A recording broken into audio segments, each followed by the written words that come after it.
বন্ধুসকল মই আজি আপোনালোকক লৈ যাব খুজিছোঁ ৱৰ্ল্ড হাইষ্ট ৰাফটিং পইণ্টলৈকে যিটো আছে লাডাখৰ নিমো গাঁৱৰ সংগমত য'ত সংস্কাৰ আৰু ইণ্ডাছ নৈখন মিলন ঘটিছে আৰু এয়া দেখিছে কাউণ্টাৰ হয় কাউণ্টাৰত মানুহে টিকেট কৰি লৈছে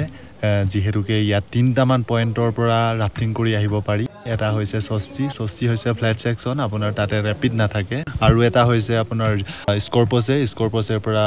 আপুনি বিগ ভলিউম ৰেপিড পাব হেতু হৈছে 14 কিলোমিটাৰ আৰু এটা হৈছে সিলিং বুলি কোৱা এটা পইণ্ট আছে য'ৰ পৰা আপুনি 24 কিলোমিটাৰ আছে 24 কিলোমিটাৰ ৰাফটিং কৰি আহিব পাৰি গতিকে আপোনালোকে কেতিয়াবা যদি লাডাখলৈ আহে লাডাখৰ নিমোৰ সংগমত ৰৈ আপুনি পৃথিৱীৰ আটাইতকৈ ওখ ৰাফটিং পইণ্টটোৰ পৰা ৰাফটিং কৰি আহিব পাৰি